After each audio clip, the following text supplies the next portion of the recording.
Welcome, ladies and gentlemen, to Truth on the Tracks. I'm Brandon Turbeville, your host. Just thanks for joining us tonight. Tonight will be the first night we'll be back live. A new broadcast here in 1 week. Last week was a rebroadcast for reasons that we'll discuss later. But tonight, November 3rd, 2014, we're going to talk about a number of different issues. We're going to try to get caught back up on the Syrian issue, at least up to where we are on October 30th when the show is being recorded. So bear in mind this is a pre-recorded show. But we're going to talk about the Syrian situation and possibly a number of other situations as well. But for those of you who are just joining us tonight for the first time, I'd like to tell you that you can catch Truth on the Tracks here every Monday night and Friday night at 9 p.m. Eastern Standard Time here on ucy.tv. You can access the show's personal webpage at ucy.tv/TT for Truth on the Tracks. On that webpage, you'll find the chat room, you'll find the archive versions of this show, and the links to my more recent articles as they've been posted up on BrandonTurbeville.com. And if you're interested in my work specifically, then please go to BrandonTurbeville.com. That's the website where I repost all of my articles, all of the YouTube videos, all of the interviews that I do, all of the archive versions of this show, and all of the other relevant information. Of course, the books are there for purchase as well as the contact information on the website.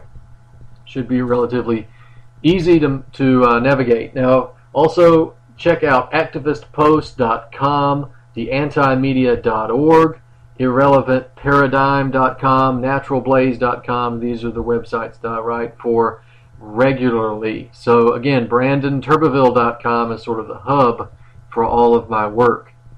Now, we're just getting back here. It's October the 30th of 2014, and last week was a rebroadcast.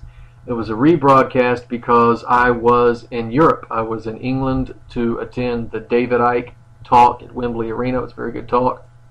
And even October 30th, I'm still a bit jet lagged, so if you will, I just returned really late last night. So if you'll bear with me here, some foggy mental faculties is what I'm suffering from tonight.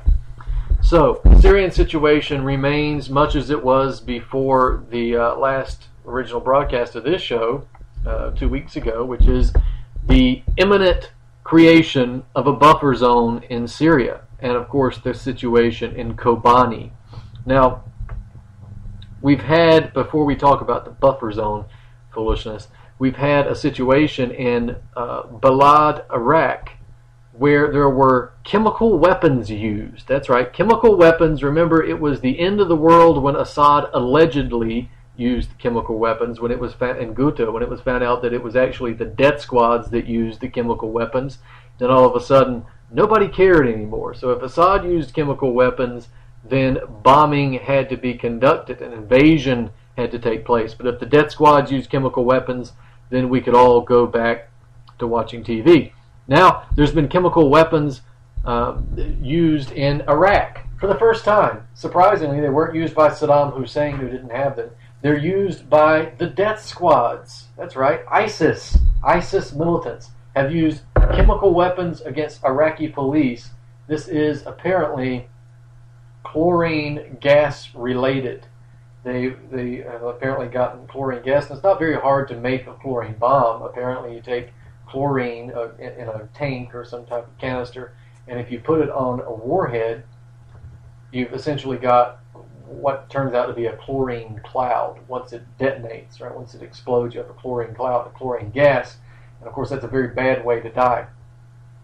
And this is how that stuff works. And it was used again on, I think, 11 Iraqi officers were taken to the hospital in Iraq. A number of them died, but I think a number of them died anyway. I can't confirm that as of yet. Just very brief reports that I'm getting on this. But where's that on the news? Is CNN covering the chemical weapons use in Iraq? Is MSNBC covering it? Is Fox covering it? No. Why? Because the death squads used it. Imagine had Assad used chlorine bombs, had the Iraqi, well, I guess the Iraqi government maybe could have gotten away with it, but imagine if the Iranians had used it. Imagine if the Lebanese, if Hezbollah had used these weapons, what would have happened to to the Assad government? What would have happened to any of these sovereign governments if they had used chlorine gas against other fighters, against the opposition? Well, you can imagine. But when the death squads do it, again, nothing is going to take place in terms of ramifications. So what is happening, however, is the buffer zone. Remember the discussion of the buffer zone. We had October the 8th of this year, we had Skulla Bones John Kerry, Secretary of State, say that, quote, the buffer zone is an idea that has been out there. It is worth examining. It's worth looking at very, very closely, end quote. So this and a number of other statements. We've had Chuck Hagel, Secretary of Defense, say that, quote, we've discussed all these possibilities and will continue to talk about what the Turks believe they will require. And of course the Turks have been pushing for a buffer zone. We had General Martin Dempsey saying that, quote, a buffer zone might at some point become a possibility, and although he said it should not be viewed as becoming imminent, we know the game here. We had a number of, just to kind of piggyback on what we talked about 2 weeks ago, on the 10th, it was only a few days after Turkey's parliament had passed a resolution to allow the Turkish military to enter sovereign territory of both Iraq and Syria under the pretext of battling Islamic State fighters. Now, of course, this is the Islamic State that was created in part by Turkey itself and obviously by NATO. The idea of the buffer zone has been a part of the NATO agenda in Syria since the beginning of the crisis that was again created by the West. It was, you have to remember, a humanitarian corridor, or a buffer zone, another name for it, in Libya. It was under that buffer zone that NATO bombing took place, which ultimately led to the destruction of Libya, the Libyan government. The entire country is nothing but anarchy and chaos, violence and murder. It also led to the murder of Gaddafi, and the brutal murder of Gaddafi. The guy was sodomized with a bayonet, which is videotaped and broadcast, ironically, on mass media outlets here in the U.S. So it was under the buffer zone idea that NATO bombed and invaded Libya. We've also had a discussion by the Brookings Institution about a buffer zone. The Brookings Institution wrote a report in 2012 called Assessing Options for Regime Change. And here, let's take a look at this. I'll read some of the document. It says, an alternative is for diplomatic efforts to focus first on how to end the violence and how to gain humanitarian access, as is being done under Annan's leadership. This may lead to the creation of safe havens and humanitarian corridors, which would have to be backed by limited military power. This would, of course, fall short of U.S. goals for Syria and could preserve Assad in power. From that starting point, however, it is possible that a broad coalition with the appropriate international mandate could add further coercive action to its efforts. And it goes a little bit further in another paragraph, and it starts talking about a possible scenario that really mirrors the one that's unfolding in Syria now, where Turkey, in coordination with Israel, could help overthrow Assad by establishing what they refer to as a multi-front war on Syria's borders. Let's let Brookings explain this in their own words. Let's go back to the document. It says, in addition, Israel's intelligence services have a strong knowledge of Syria as well as assets within the Syrian regime that could be used to subvert the regime's power base and press for Assad's removal. Israel could posture forces on or near the Golan Heights, and in so doing, might divert regime forces from suppressing the opposition. This posture may conjure fears in the Assad regime of a multi-front war, particularly if Turkey is willing to do the same on its border and if the Syrian opposition is being fed a steady diet of arms and training. Such a mobilization could perhaps persuade Syria's military leadership to oust Assad in order to preserve itself. Advocates argue this additional pressure could tip the balance against Assad inside Syria if other forces were aligned properly. So in other words, buffer zones and multi-front wars, and this sort of, again, mirrors the situation in Syria. So again, Libya reminds us that a buffer zone, a no-fly zone, is tantamount to war. It is an open military assault against a sovereign, secular government in Syria. And the implementation of such a buffer zone would require airstrikes against Assad's air defense systems. This is without a doubt, right? A buffer zone requires a no-fly zone. In order to enforce a buffer zone, you have to have a no-fly zone, which means your military has to fly its planes over the humanitarian corridor, the buffer zone. And in order to fly your planes, you cannot have the enemy with the ability to shoot your planes down. So you have to bomb the air defense systems, and this is part and parcel, right? So this is the declaration of war. You declare a buffer zone and a no-fly zone, you will declare bombing. You will declare some form of military invasion, military action in Syria. So, what's interesting, if you have this airstrike also, what it's going to do is kind of carve out a vacuum that will be immediately filled with ISIS, with death squads, right? The Syrian army would be forced to back off out of fear of provoking further bombing, and the situation on the ground will deteriorate even further. There's also the possibility that Turkey, since it staged a false flag along its borders around the tomb of Suleiman Shah last year, they were trying to trigger a bigger war with Syria, a direct war with Syria. Very stupid thing to do, but nevertheless, Erdogan's not the brightest bulb in the box. But Turkey has also supported terrorists. Obviously, we've discussed this at length here in the show. And this would, of course, result in even more of a humanitarian catastrophe, which is spilling over into Turkey's territory now, but it is going to spill over even more so if a buffer zone is created. This vacuum that I mentioned is intentionally created, and it's meant to be filled with death squad fighters, and NATO forces will be used to protect them. NATO forces will be used as Al-Qaeda's air force. So this buffer zone will be used to move even closer to Damascus, right? Again, an expanding buffer zone. So all of this is a farce. They're not concerned about protecting civilians or ending civilian deaths. They're not interested in that at all. What they're interested in is destroying the government of Bashar al-Assad.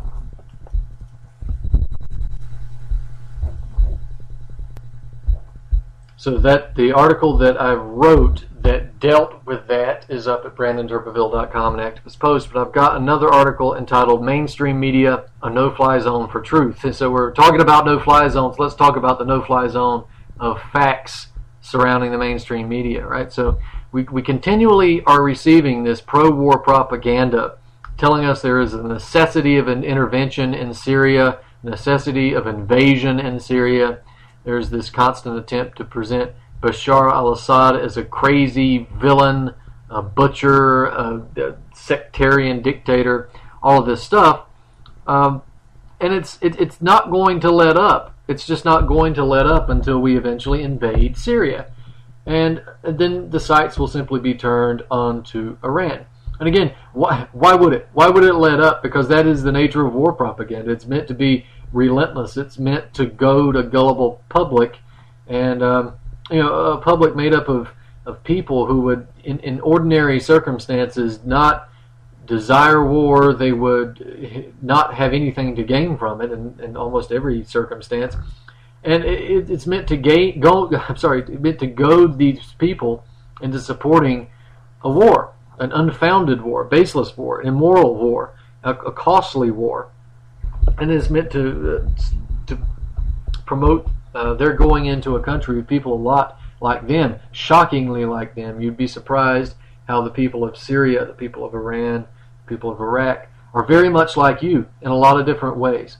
But you wouldn't know that because you were watching Simon Cowell, you were watching football while your military was sent overseas to bomb them and kill them.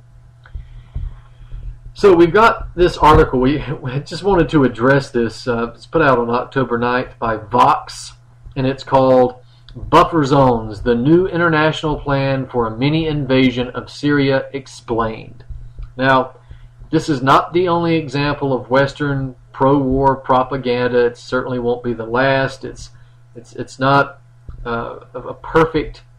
It's not all-encompassing in terms of its propaganda, but it's a perfect example of demonstrating just how far the American people are being led astray by the supposed fourth estate of the mainstream media. So again, buffer zones, the new international plan for a mini invasion of Syria explained by Vox. This report says, is written by Max Fisher, and let's just take a look at what Fisher has to say, and then we'll kind of go through this bit by bit. Just as an idea to break down the propaganda in real time here. Let's see how it holds up. This is what Max Fisher has to say. The idea of a buffer zone is that some outside country or countries would occupy a little slice of Syria and turn it into a haven for displaced Syrians. The idea is being proposed in response to the Islamic State of Iraq and Syria ISIS invasion of the Syrian town of Kobani, which is creating a refugee crisis along Turkey's borders. So Art Fisher continues, he describes the plan for the buffer zone. This is what he says. The idea was to protect Syrian civilians from Syrian leader Bashar al-Assad, who was and still is slaughtering people en masse, by carving out small pieces of territory within Syria that would be safe from Assad. The idea now is fundamentally the same, except that the safe zones would be protecting civilians from Assad and from ISIS. Well, our response to that? Bullshit. All of it. Bullshit. There is not any evidence that Bashar al-Assad has ever intentionally targeted civilians in Syria. It is also a fact that there would not have been a civilian crisis in Syria to begin with had it not been for the United States, for NATO, and the Gulf Cooperation Council. It would not have existed if these three organizations had not funded death squads, terrorists, mercenaries, fanatics, religious freaks, mental deficients, to create this crisis in the attempt to overthrow Assad and destroy the government, the secular government of the country. The buffer zone will not turn into a haven for displaced Syrians, as Fisher has so ineloquently described. What it will be done, what it will be turned into, is a haven for death squads, a haven for terrorists, the same ones that are controlled by the United States, NATO, and the GCC. In other words, ISIS. You create a buffer zone, you're going to create a staging ground for ISIS. So, a buffer zone in the northern part of Syria, as I said, has been the wish of NATO since the beginning of this crisis, right? They want another staging ground, a deeper staging ground for the death squads. So, that's, well, maybe we shouldn't spend much more time on Fisher's article, but we'll just mention that he continues this propaganda spiel. He says the idea of a buffer zone was an idea that got heavy discussion in 2012 when it was raised by a number of foreign policy thinkers, including former State Department Director of Policy Planning Anne-Marie Slaughter, as a way to ease the killing in Syria. That's what Fisher has to say. It's funny he mentions Anne-Marie Slaughter. The listeners on this show will be familiar with the name Anne-Marie Slaughter. Why? Because I've talked about her on a number of occasions in her little op-ed piece. But Fisher's statement about this raising of a question to protect Syrian civilians by Slaughter, this, I'm sorry, is patently false. Slaughter raised the question of a buffer zone in Syria. It had nothing to do with a desire to, quote, ease the killing in Syria, but it was a desire to increase the killing in Syria. Even, this op-ed, which he mentions here by Anne-Marie Slaughter, it goes even further than the creation of a buffer zone. This idiot, this lunatic, wants to create an attack on Russia. They want to attack Russia by using Syria as a proxy. So those of you who listen to the show regularly will know all about Slaughter's desired attack on Russia. And what this is, of course, is the Brzezinski Doctrine. This is the grand chessboard. If you don't know what I'm talking about, get that book and read it, or read my series of articles on the book. It's out there. So she doesn't openly state the desire to create World War III, a nuclear World War III, but, well, she's not far from it. And she doesn't openly state that she's an adherent to the Brzezinski doctrine either, but you can see it clearly in every word that she writes in the article what she really is. So let's take a look. In April 2014, for Project Syndicate, she wrote an article, "Stopping Russia Starts in Syria." Well, I thought this was about protecting Syrian civilians. Apparently not. So she says this is really about offensive geopolitical targeting of Russia and China as well. So let's just let her say it. Let's read her words. She says, "The solution to the crisis in Ukraine lies in part in Syria. It is time for U.S. President Barack Obama to demonstrate that he can order the offensive use of force in circumstances other than secret drone attacks or covert operations. The result will change the strategic calculus not only in Damascus, but also in Moscow, not to mention Beijing and Tokyo." So she essentially argues that Putin's too strong to inflict significant damage geopolitically in Ukraine, but that he's weaker in Syria. And if the United States needs to strike in Syria because that's where Assad's weaker, right? So let's go back to Slaughter. Let's read what she has to say. "Regardless of Putin's initial motivations, he is now operating in an environment in which he is quite certain of the parameters of play. He is weighing the value of further dismemberment of Ukraine, with some pieces either joining Russia or becoming Russian vassal states, against the pain of much stronger and more comprehensive economic sanctions. Western use of force, other than to send arms to a fairly hapless Ukrainian army, is not part of the equation. That is a problem. In the case of Syria, the U.S., the world's largest and most flexible military power, has chosen to negotiate with its hands tied behind its back for more than 3 years. This is no less of a mistake in the case of Russia, with a leader like Putin who measures himself and his fellow leaders in terms of crude machismo." So, that's what she has to say. She also says, "It is time to change Putin's calculations, and Syria is the place to do it." Of course, she repeats the BS lines of chemical weapons attacks, serious chemical weapons attacks, that Assad's killing his own people, he's using barrel bombs, wham, wham, wham. We've heard it all before. It's all crap. It's all lies. He's not killing his own people intentionally. Anyway, if you're worried about the Syrian civilians being killed, you could stop funding terror, Anne-Marie. You could eliminate the need for the barrel bombs by eliminating the terrorists. The chemical weapons attacks, if you're worried about those are your pet apes running rampant across Syria right now. So, back to her article. What does she say? "It is impossible to strike Syria legally so long as Russia sits on the United Nations Security Council, given its ability to veto any resolution authorizing the use of force." She laments that, by the way.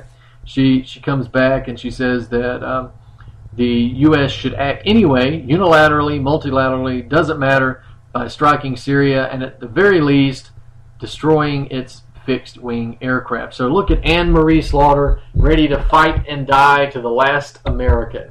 I hazard a guess that this wench won't be on the front lines when it's time to do that. No, she'll be sitting back home in a nice air-conditioned house with nice food and all the comforts that life can give her, pushing a pen and telling all the farm boys and all the people from the trailer park and the projects to go out and pick up a gun and get shot or maimed and killed so they can come home to a life of living on the streets and begging for money because they didn't get the health care that they were promised with the VA. That's what she's going to do. Now, she also says that the U.S., together with as many countries as will cooperate, could use force to eliminate Syria's fixed-wing aircraft as a first step toward enforcing Resolution 2139. Aerial bombardment would still likely continue via helicopter, but such a strike would announce immediately that the game has changed. After the strike, the U.S., France, and Britain should ask for the Security Council's approval of the action taken, as they did after NATO's intervention in Kosovo in 1999. So in other words, retroactive endorsement. Just break the law, kill people, destroy countries, and then ask for permission afterwards. It's always easier to ask for forgiveness than permission, right? And who's going to do anything about it? NATO is the world army. Nobody's going to challenge that. It's too late if they did. Here, her article says, equally important, shots fired by the U.S. in Syria will echo loudly in Russia. The great irony is that Putin is now seeking to do in Ukraine exactly what Assad has done so successfully, portray a legitimate political opposition as a gang of thugs and terrorists while relying on provocations and lies to turn nonviolent protest into violent attacks that then justify an armed response. Well, Putin would do well to present political opposition as a gang of thugs and terrorists, because that's exactly what they are. Perhaps, obviously Slaughter is well aware of what the opposition was in Ukraine, which was yet another American or NATO-backed color revolution and destabilization. They weren't just gangs of thugs and terrorists. They were Nazis. They were outright Nazis. They carried the Volksengel along with them. That's some of their symbols. The Svoboda Party, fascists. The right sector, Pravi Sector. That is the Nazi groups. So, of course, the Fatherland Party is fascist in a coat and tie. Right? They're not really the kind to shave their head and go out, dancing in the streets with the swastika and so forth. But they're the fascists of another variety. They're the ones that wear coats and ties. They're not as obvious, I guess. So Slaughter is angry at the this constant propaganda coming out of her former office, the State Department, and other Western governments all across the world, the mainstream media mouthpieces that they have. She was a little upset that this string of lies did not motivate Americans to gear up for another war that they would fight and die in, not that she would fight and die in, of course. But again, I read all this to say that this is, obviously this is blatant propaganda. Vox's piece was blatant propaganda. It's an example, just one example, of the absolute idiocy of the propaganda that works, unfortunately, on the American people now.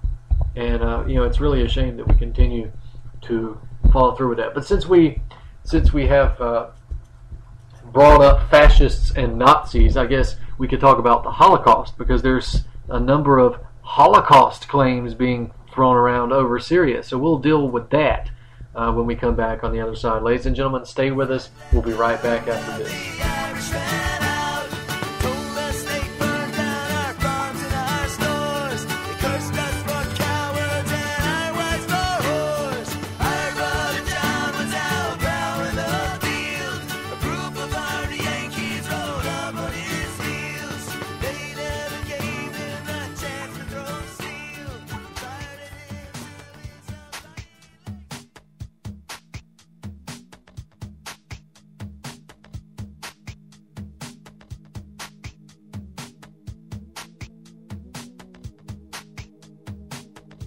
Nick, what do we know about Senator McCain's trip to Syria?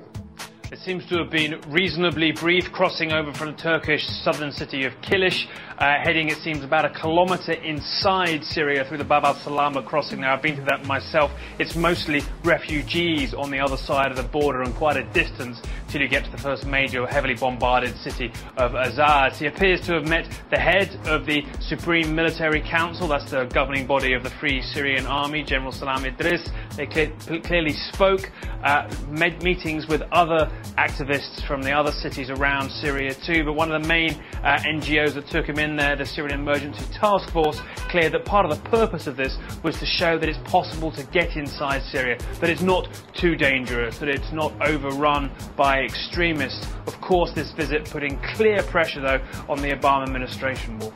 How significant is it for a major United States senator to show up with the rebels in Syria?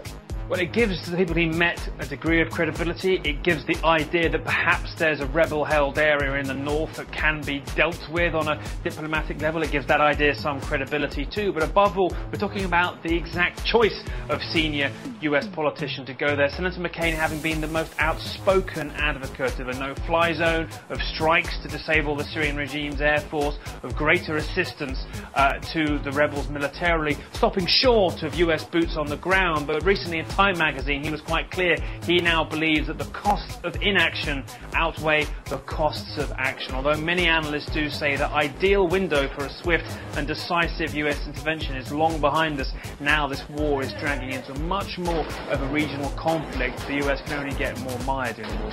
The rebels with whom the Senator McCain met today, what kind of relationship do they have with those al-Qaeda-oriented rebels who are also trying to get rid of Bashar al-Assad in Damascus? Well, certainly General Idris is considered one of the more moderate parts of the Free Syrian Army, and what we refer to as the Free Syrian Army, for the most part, is not really that hardcore radical fringe like Jabhat al-Nusra, the most frequently referred to al-Qaeda affiliate that's part of rebel ranks. Of course, everyone has to deal with each other at some point, and the Free Syrian Army in many ways has shown gratitude towards the al-Nusra Front for their military prowess on the battlefield. But of course, relations increasingly strained over time, increasing fracturing amongst the ranks of Syrian rebels, and I think really what Idris gets from meeting Senator McCain is a clear dose of credibility. And whilst the civilian part of the Syrian opposition is busy squabbling in Istanbul about whether they'll attend these key peace talks in Geneva, Senator McCain is actually meeting the military leaders on the ground.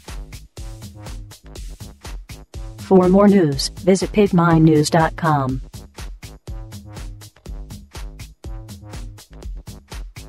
This is Ozzy Skateboard, and you're listening to UCY.tv.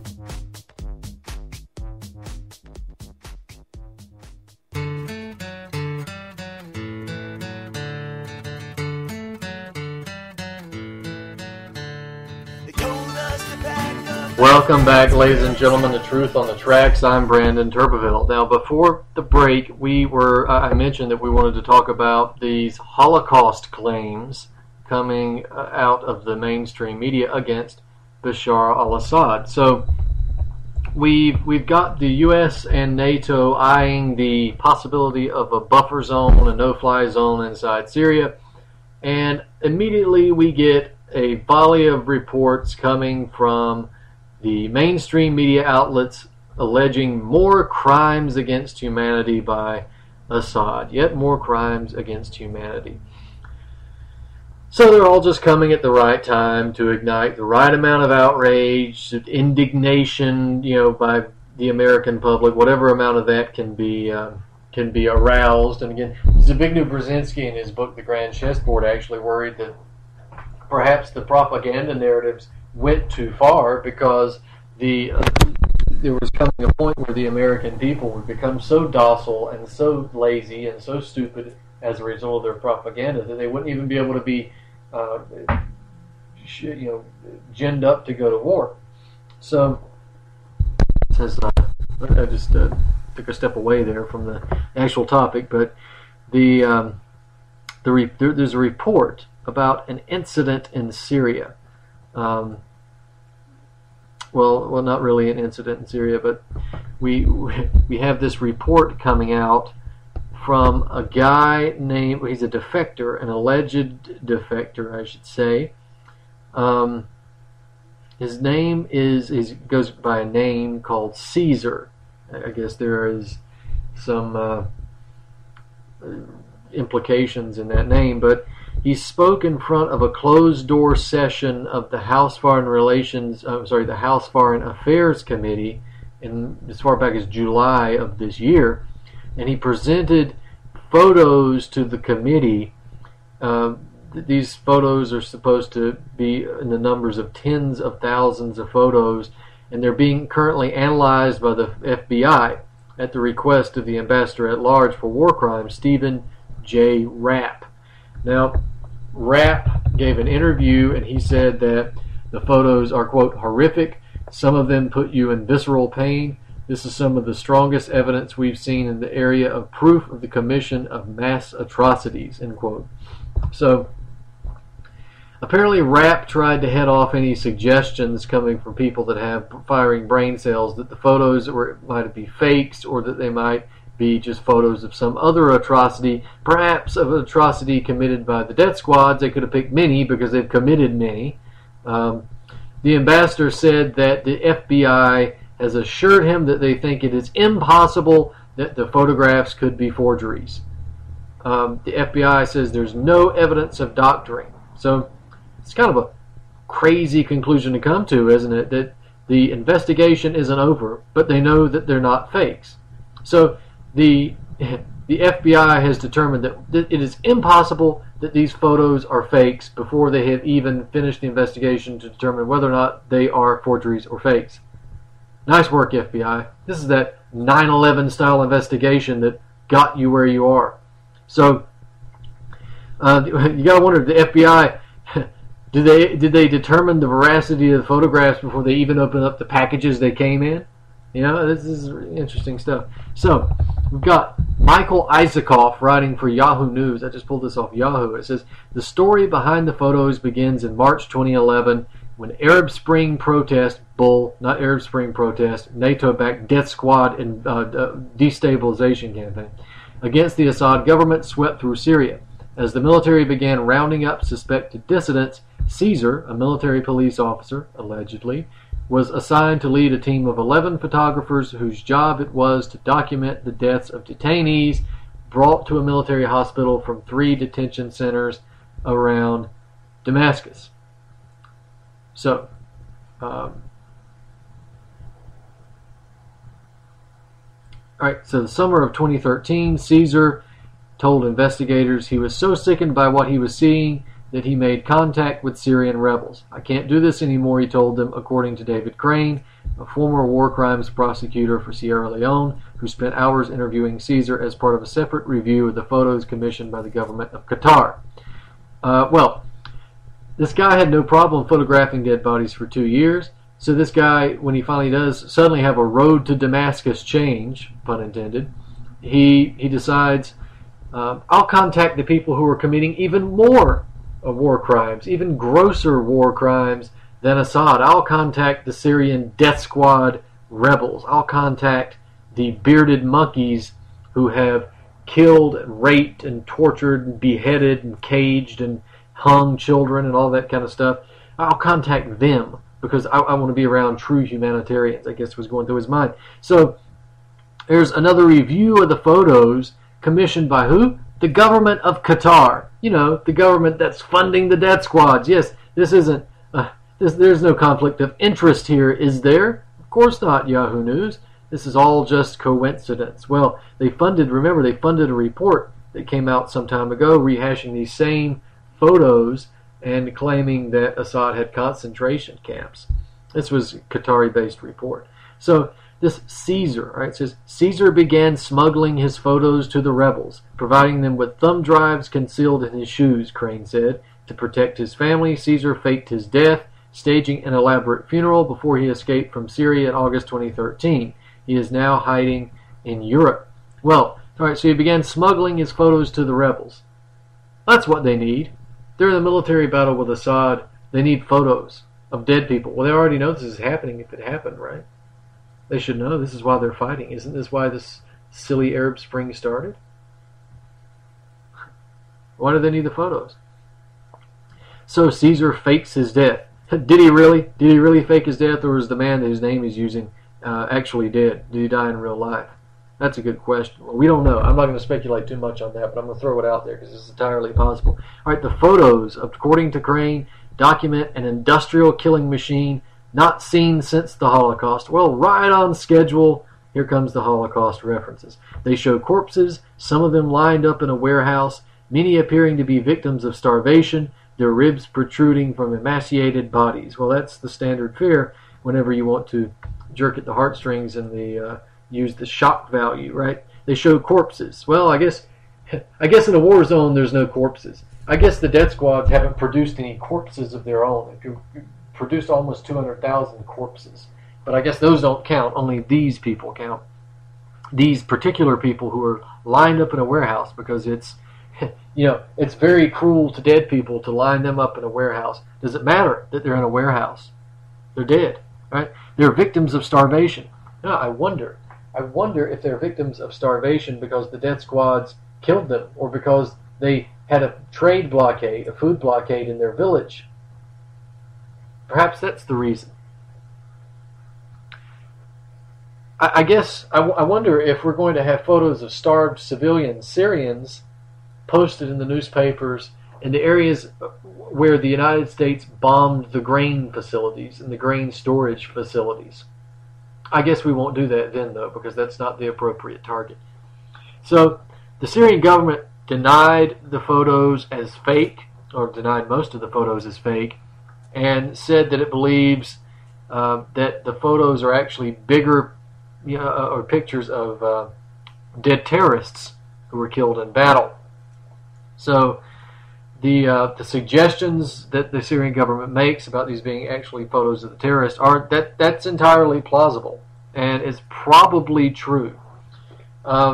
NATO has already attempted to frame the Assad government for a number of war crimes and atrocities that we later found out were false, that we found out were actually the handiwork of the death squads funded by NATO. We got the Ghouta chemical weapons attack, we had the Hula massacre, all of these, a number of other atrocities, in scare quotes, as well. So we have this insult to the victims of the Nazis, right?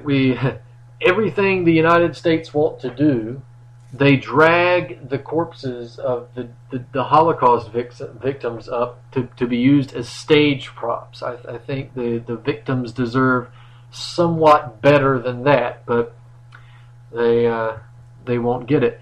So the Holocaust Museum exposes its shame to the world. It is now a discredited organization, and I have to say I have been to the Holocaust Museum, and it was quite an interesting presentation.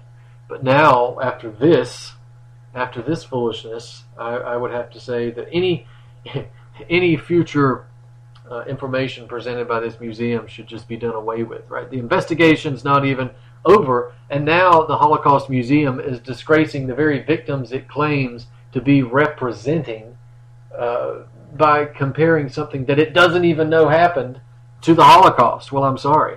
This is an insult. I've said it, I can't get around this. I've said it a number of times. It's an insult to those dead people. So they're trying to paint Assad as the new Hitler. Like every person the U.S. wants to invade, he's the new Hitler, right? So this is a ridiculous comparison. Remember, these comparisons with the Holocaust and with Hitler, this was made both the first and second time this display of propaganda was pushed in the mainstream. And I mean this actual report, these photographs that we're talking about here, have been used twice before. And both times the Holocaust and Nazi Hitler propaganda was used. So, got an article entitled 7 Reasons to Doubt Latest Holocaust Claims Against Assad. Let's go through this. Let's go through the 7 reasons and see what we can get here. Number 1, the Gulf state feudal monarchy Qatar is the sponsor of one of the main reports and reviews of the photographs. So yes, I mentioned this earlier. Qatar is one of the main sponsors of the Syrian invasion, as well as the Syrian death squads. It has played a massively important role in the financial aspect, the training, the arming, the directing of the death squads that are being dealt with right now in Syria. Number 2, the source of the report and photographs. So you're justified in questioning whether or not both the nature of the reports and the nature of the photos, the sole source of this material comes from a so-called defected Syrian military police officer who was, like I said, apparently fine with photographing thousands of dead victims for over a year, and then all of a sudden he had a road to Damascus change. So regardless of his moral conversion, taking information from a defected member of government forces once again returns us to the realm of activists say. Remember, activists say simply means death squad say. Caesar himself claims that he was in touch with the Syrian opposition, that he worked with the death squads, and he was sympathetic with the death squads, who are cannibals and all that sort of thing. He admitted this. If he thought these guys were a better option than Assad, well, I think that tells us a lot about his perspective and his allegiances and his affiliations. So sorry, Caesar, I'm not buying it. Now, number 3, Caesar reminiscent of Curveball. Remember, codename Curveball? This was this person played a major role in the initiation of the Iraq fabrication, right? So, this is, we're going to be fooled by the same thing twice in 10 years. So, good job, America.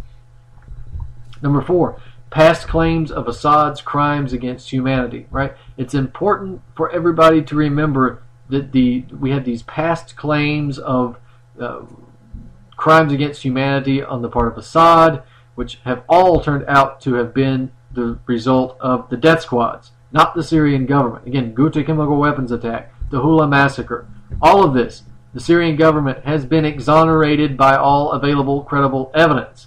The death squads have been proven guilty, not by just simple evidence, but by their own videotapes, by their own YouTube accounts, and doing the most horrific acts imaginable. Now, we know a lot of innocent people have been killed in the crossfire, but the Western media has done everything in its power to place the blame for each and every death inside Syria onto the backs and hands of the Syrian government. So, number 5, possibility that the death squads could have killed the victims shown in the photographs, that the death squads are themselves the victims, or that the photographs contain a mix of the two. So remember, the victims in the report have clearly been abused, they've been starved, but before you jump to conclusions about how this took place, might be a good idea to look back at the context, right? We know the death squads, as I mentioned, are no strangers to crimes against humanity themselves. They've been the initiators of it. They've been the purveyors of it. Now, just because the victims were starved does not necessarily mean they were starved by the government. So, remember, there's a siege on these cities by the military and the death squads. And some of these death squads have cordoned off specific areas, and because of that, there's been a food shortage for some time. And some of these places are not even letting baby food come through. So, again, the Ghouta chemical weapons attack, remember we had civilians captured from Latakia and transported all the way across the country to Ghouta and used as stage props for the Ghouta chemical weapons attack. So remember that. It's not out of the realm of possibility to believe that these 4 victims in this photograph were actually stage props used by the death squads. Number 6, the photographs were conveniently released just 2 days before the Geneva II peace conference meeting on Syria the first time. So they were conveniently released now as U.S. and NATO considers a buffer zone in Syria. So the first time they were released, there was the retraction of an invitation to Iran to attend the peace conference, the Geneva II peace conference. And shortly after, the report funded by Qatar regarding the photographs was released just 2 days before the peace conference took place. So with that evidence, looked at, being analyzed, and a report being compiled and released at that time, that's not just a coincidence, right? That's clearly an attempt to influence the vote and be used as propaganda. So you have to ask the question the first time around, if the evidence was real and if it was such importance, why didn't the leaders why did the leaders only learn of it days before the peace conference? If it was so important, if the leaders knew about it, why did it take so long to hear about it?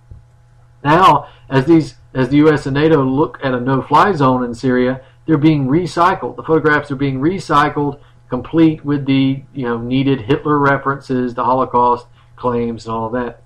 So it's just not believable, right? Not believable at all. And number 7, involvement of color revolution NGOs. Remember, this is very important. Caesar's entire trip to the United States to testify has been organized and facilitated by the Coalition for a Democratic Syria.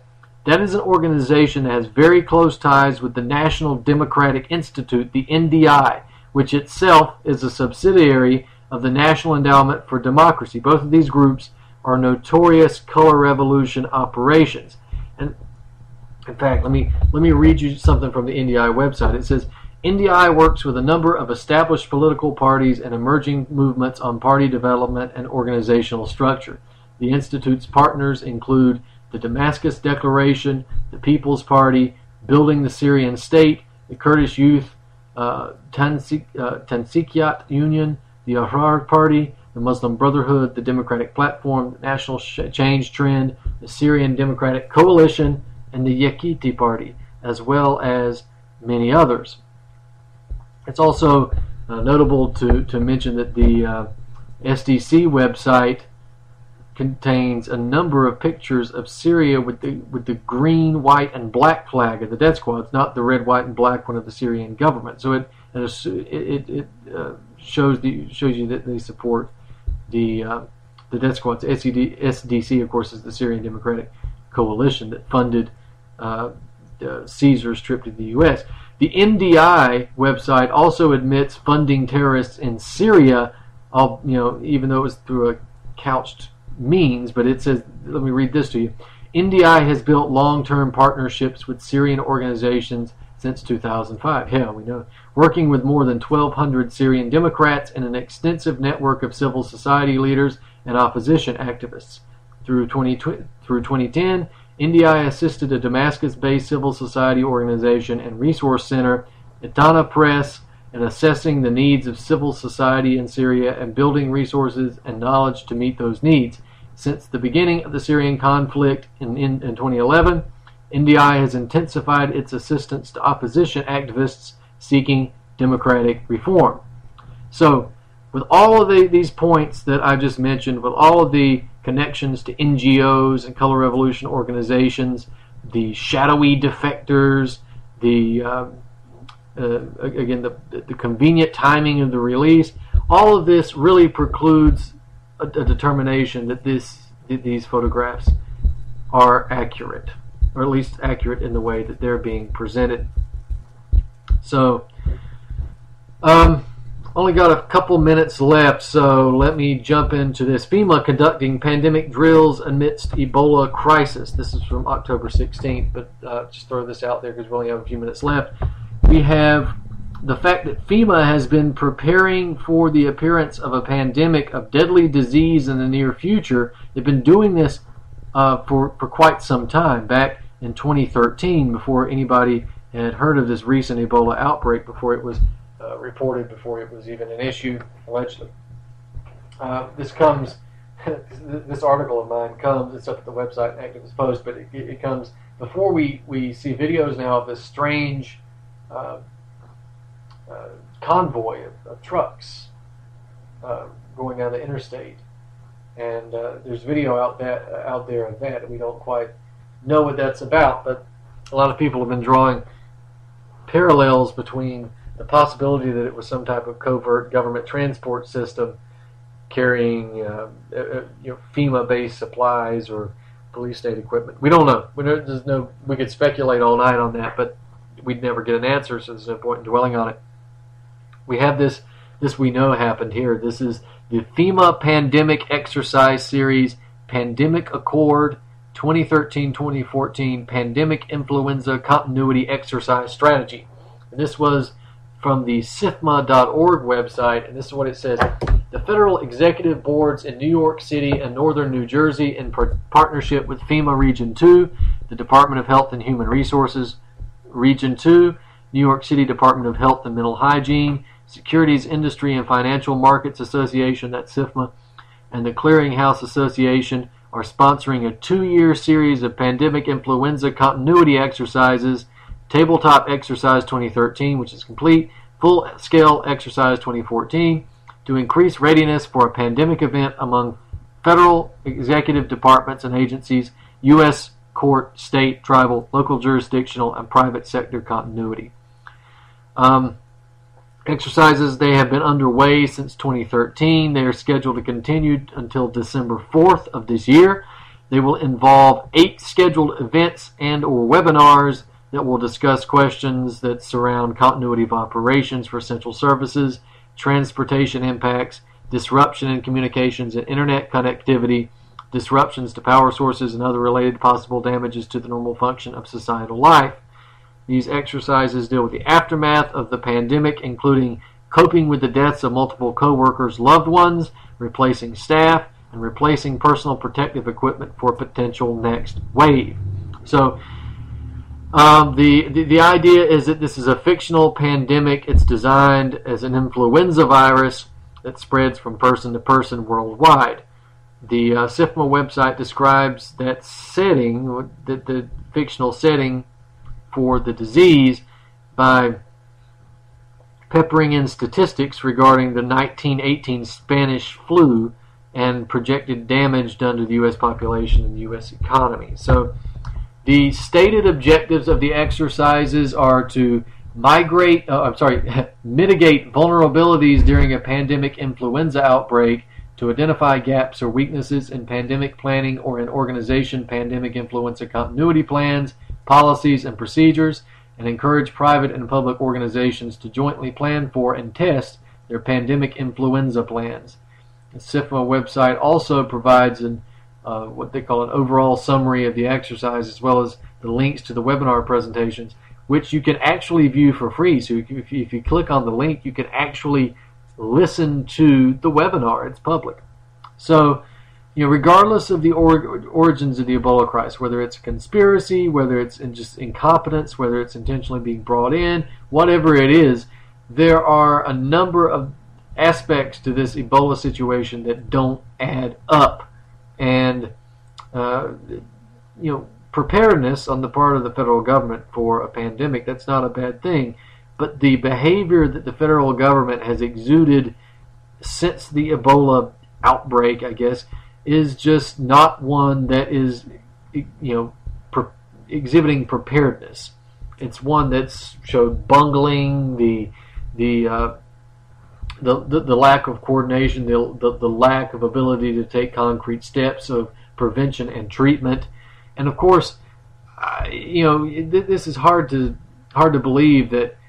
Again, that the government would be this stupid, which leads a lot of people to believe that this is actually not a real crisis. And again, at this point, it's very difficult for me to say. I'm not going to call this one either way. I'm not going to say it's entirely fake. I'm not going to say that it's entirely real and that we should be paranoid about it. But what I will say is that it bears watching and it bears preparations. So take a look at that article if you're interested. It's entitled FEMA Conducting Pandemic Drills Amidst Ebola Crisis. Next week, we're going to, of course, talk about Syria, some geopolitical concerns, and, of course, we will talk about Ebola. We need to get to Ebola and hopefully some other issues as well. We're out of time for tonight, ladies and gentlemen. Thank you for staying with us. This has been Truth on the Tracks. I'm Brandon Turbeville. We'll see you next week.